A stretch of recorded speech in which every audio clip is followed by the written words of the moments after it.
Hello and welcome to this episode of the Asthma Spotlight. Today I'm going to talk about asthma reviews, which are also called asthma checkups. So why are asthma reviews important? Now, like any chronic disease that you might have, your asthma should be checked from time to time to see if you're having any trouble that may need to be dealt with, and also to fix any problems that are identified to bring your asthma under control. So what I aim to do in this episode is to help you to understand the purpose of an asthma review, how it's meant to help your doctor or trained asthma nurse to advise you, and very importantly, this checkup is an opportunity for you to get answers to any questions you may have about yours or your own child's asthma. Now, there are different kinds of asthma checkups, and these will depend on a number of factors. So there are three general types of asthma review. The first is where you may be seen a number of times to confirm the diagnosis of asthma. And the second kind of review, the most important one in my view, is a review to check up as soon as possible after every asthma attack, no matter how mild or how severe, and also irrespective of whether you have recovered from that attack. The third kind of asthma review is a routine review, which may be between 1 and 4 times a year. How often you're seen will depend on your own asthma, your own circumstances, and the severity of your disease. Children and those with severe asthma tend to be seen more often. But there are no rules really, and this will depend on you and your own doctor. So if your doctor is still trying to find out if your symptoms are due to asthma, you may need to be seen more frequently to check on the results of any tests you might have done, and these will have been done to exclude other causes for your symptoms, so in other words, to identify any other disease that might be causing your symptoms, or to confirm whether you have asthma. Tests that doctors or other health carers might do include lung function tests, such as peak flow diary charts or spirometry, which is done before and after reliever medication. Other tests would include blood tests to see if you have any allergic markers that could support a diagnosis of asthma or another cause for your symptoms. So once the diagnosis has been confirmed, your doctor will advise you how frequently you need to be seen for your asthma to be reviewed. So let's now look at reviews which are done after you've had an asthma attack. These are called post-asthma attack reviews or post-asthma attack checkups. The main reason why I think post-asthma attack review is important is because an asthma attack is a signal that your asthma treatment or the way that you take it may need to be changed. So something has gone wrong. So one of the important things to know, if you've had an asthma attack, no matter how mild or severe it was, is that you are at risk of having another attack. And the next one may be a lot worse, and it might be a dangerous one. This review is also important because at the time of an attack, your asthma is clearly out of control. And that's why I think these checkups are important. Okay, so what can your doctor or asthma-trained nurse find out during a post-attack review? There are really two things they can find out. First, your doctor can find out if your attack is over. In other words, are you better or do you need more treatment? And the second reason for doing this review is to discover what went wrong. So can the next attack be prevented if something needs to be fixed? Essentially, you should not be having asthma attacks. So your doctor needs to see you to find out what went wrong, why the attack happened, and most importantly, what can be done to prevent another one. So you may ask, what is the best time to ask for a post-attack review? And the answer is as soon as possible after you've had treatment for an attack. Ideally, you need to try and make sure that you see your doctor before you run out of any emergency medication that you were prescribed for the attack.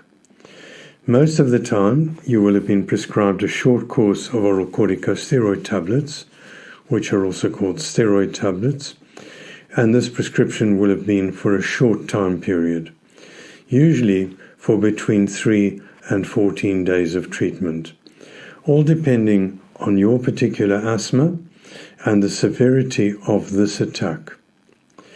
So try to see your doctor before these tablets run out. The next question is, how does your doctor or asthma-trained nurse find out if the attack is over and whether you're out of danger and have recovered from the attack? So the main question for your doctor at this review is really whether the attack needs more treatment, or even possibly whether you need to be sent back to hospital, or on the other hand, if you're improving and you are now safe and you don't need any further treatment. So I hope it's clear that the reason for seeing your doctor soon is because if your attack is not over, if it hasn't cleared up, you may need more treatment, and this might mean emergency treatment in the hospital. Or if the attack is bad enough, you may need to be referred urgently back to a hospital. So how will you and your doctor know if the attack is over? There are 4 main ways to tell if your attack is improving or if it's cleared up. First, the doctor or nurse will ask you if you're still having symptoms. Are you still coughing? Are you still wheezing? Are you short of breath, or are you having difficulty in breathing?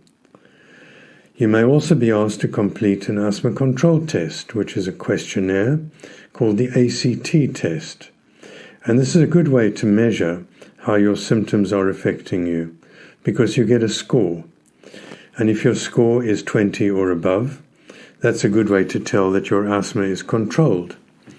Of course, if it's below 20, so if it's 19 or less than 19, your asthma is out of control and the attack is not yet over.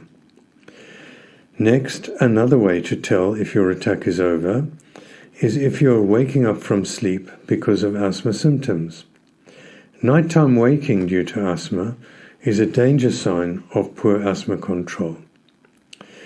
Then another signal that your asthma is not over is if you still need to take your reliever inhaler. Clearly, if you need your reliever inhaler for symptoms like coughing or wheezing, it's a signal that your asthma is still out of control. Now, regarding your reliever inhaler, it's very important to know that reliever medication should work for at least 4 hours. So if your short-acting reliever is not working or not lasting for 4 hours, your attack is still going on, and your doctor will make the changes to your treatment to help to clear up this attack. Now, the 4th way to tell if your attack is over is by using tests. And you could do lung function tests or oxygen level tests. The lung function tests test how tight your air passages are, and these include peak flow measurements or spirometry tests. And a peak flow chart that you keep can help you and your doctor tell if the attack is over. So you should know what your best or usual peak flow result is. And so if you're keeping a record of your peak flow readings, that's the best of 3 in the morning and the early evening, you can see when you're back to your normal level. Now, if you don't know what your best reading is, you should see when the readings have increased or leveled out. That's easier to see on a graph, but you can also see this if you're just recording numbers. And when the numbers have increased and settled down and you're getting the same sort of numbers every day, then that's a signal that your asthma is getting better and coming under control. I suggest have a look on the YouTube Asthma Spotlight talk on peak flow readings to get a clear idea and understand how to use peak flow readings to tell if your asthma is still out of control, or alternatively, if you're recovering from an attack. The other test that you could do to measure whether your asthma is controlled or not is to measure your oxygen levels with an oximeter. Now, your doctor might do this, or you might have been doing this at home. If the readings are dropping down towards or below 94%, that's a signal that your attack is not yet over. So there are a number of ways that you and your doctor or trained asthma nurse can tell if your attack is over, and if it's not over, you need to decide, and with your doctor, you need to decide whether more treatment is needed or if your treatment needs to be changed in any way to speed up your recovery. Now, we do know that most asthma attacks are preventable. They shouldn't happen. So we need to know why you've had this attack. And as I said, this is the other reason why you need to attend for a post-attack review. This is an opportunity for you and your doctor and trained asthma nurse to find out what went wrong and to see what can be done to prevent another attack. So there are two kinds of factors or things that can result in asthma attacks. These are preventable factors and non-preventable factors. I'm going to tell you about the ones that are preventable in this podcast, because these are the ones that you can do something about to prevent another attack. So there are four main preventable factors, and these relate to medication use, exposure to things which are called trigger factors that irritate your asthma, other medical conditions that could be making your asthma worse, and the last factor is not attending for routine asthma reviews. So, starting with medication, the obvious preventable factor is whether you've been prescribed a preventer or controller medication to prevent attacks. Clearly, if you haven't been prescribed a preventer, that's a possible reason that you've had an attack. However, if you or your child have been prescribed a preventer and you're not taking it as advised by your doctor, that's really a self-inflicted problem that you can fix for yourself or your child. So the next important preventable factor related to medication is whether you can use your inhaler correctly. And if not, the medication will clearly not work.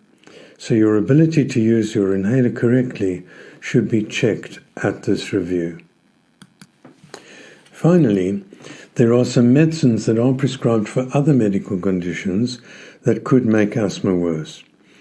These include some blood pressure medicines, some medicines prescribed for pain, and some prescribed for an eye condition called glaucoma. So it's important to always read the information that comes with any medication you're prescribed. Read it and see whether it can affect your asthma, and if it can, then go back to your pharmacist if you bought the medication there, or to your doctor to find out whether you could get something different. Always remind a doctor who you consult, because it might not always be your own doctor, that you've got asthma, and always check with the pharmacist if the medicine that you're buying or collecting could affect your asthma. So next, we need to talk about trigger factors. These are also preventable factors related to asthma attacks. So if you know that some things can cause your asthma to flare up, then you should try to avoid these if possible, or to take action to reduce your risk of a flare-up or attack by reducing exposure to these triggers. So, for example, exposure to cigarette smoke or other smoke, like from open fires, exposure to fumes that could spark off your asthma. Strong perfumes can sometimes spark off some people's asthma. And if you know what these trigger factors are, you should really try to avoid them. The next preventable factor is if you have other medical problems that could make your asthma worse and go out of control. So these conditions include allergic conditions, like allergic conditions that affect your nose. Some of these include allergy to tree pollen, allergy to grass pollen, which is also called hay fever, or allergy to house dust mites. And another condition is called acid reflux or heartburn, which can also aggravate your asthma. Now, if these conditions are treated, then the chance of an asthma attack happening is reduced and future attacks could be prevented. Of course, if you're allergic to certain foods, you should do whatever you can to avoid these. The fourth group of preventable factors is to do with routine asthma reviews or checkups. These are intended to find out how well your asthma is controlled. So if you don't get offered a review, you should ask for one. Or if you don't attend for one, then preventable factors may not be identified and you may have an attack. So if you're offered an asthma review, or if your doctor's asked you or your child to return for a checkup, it's a good idea to turn up for this, even if you're feeling well. So if any avoidable risk factors are discovered in the post-attack review, then these can be dealt with by your doctor or yourself in some cases, and also an asthma-trained nurse might be able to help you in this regard. At the end of this review, your doctor or trained asthma nurse will either update your self-management plan or give you a new one. Okay, so I'm now going to tell you about routine asthma reviews. These are the ones that are arranged either every 3 or 4 months in some people, or more frequently, or once a year, which is often the case. So after your asthma diagnosis is confirmed, you will be invited by your doctor to attend for routine checkups from time to time. And how regularly you or your child need to be checked up will depend on your particular asthma. If you or your child have severe asthma, you'll probably need to be seen more frequently. And in some people, this might be as frequently as monthly. At the routine asthma review, your doctor will first try and confirm that you do indeed have asthma. Now, this might seem a bit silly if you've been diagnosed or told that you have asthma, but the point is really that because there isn't a definite test to confirm asthma diagnosis, sometimes people are told they've got asthma when this may not be correct. So the first thing your doctor or trained asthma nurse will do at a review is to confirm that you do have asthma. And they'll do this by looking at your medical history, your family history, results of any tests that you've had, your response to treatment, or your lung function. And if you do want more information on diagnosis of asthma and how it's made, listen to my earlier asthma podcast dealing with asthma diagnosis. The next thing your doctor will do is to ask you how your asthma is affecting your life. How much is it interfering with the things that you want to do every day? Or is your asthma interfering with your work or your school? So then your doctor will decide if your asthma is well controlled or not.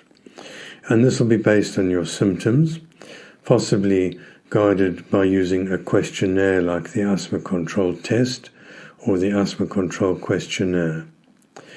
Now, because these tests and your symptoms at the time of the review are only relevant at that time, i.e., those tests don't tell you how well your asthma was controlled 6 months ago. So your doctor will ask you some questions to see whether there are other risk factors which place you in danger of having an attack. And one of the things you'll be asked is if you had asthma attacks since your last review, because that's a signal that your asthma has been out of control since that review. So even if you're feeling 100% well at the time of this review, it's important to find out what's been happening in the past months or year before your current review. So next, your doctor will ask and check from your records to see if you've been collecting and taking your preventer medication, because failure to do this is one of the commonest causes of asthma attacks. Preventer medication is meant to prevent asthma attacks, and clearly if you're not taking it or collecting it, you place yourself at risk. Your doctor will also check to see if you're using a lot of reliever medication, because overuse of these reliever inhalers, these are usually the blue inhalers, can be harmful and can actually cause attacks. So treatment of asthma is essentially preventive treatment. That's the inhaled corticosteroid inhaler aimed at preventing asthma attacks. So your doctor will also check your records to see whether there are other factors which could help to prevent attacks, if they are fixed. So your doctor or asthma-trained nurse or pharmacist will also watch you use your inhaler. So you should take your inhaler with you when you attend for an asthma check. And they will see whether you're using it correctly. If you can't use your inhalers correctly, your doctor will prescribe a different one or try and fix the way that you are doing this inhaler. In other words, they'll try and teach you how to use it correctly. And then if you're prescribed a new one, the doctor or the pharmacist will check and see if you're using that one correctly. Now, I should add that if people are not satisfied or happy with the device they've been prescribed, very often their asthma is not well controlled. So if you are not satisfied or unhappy with the device you've been prescribed, ask whether it's possible to get a different one.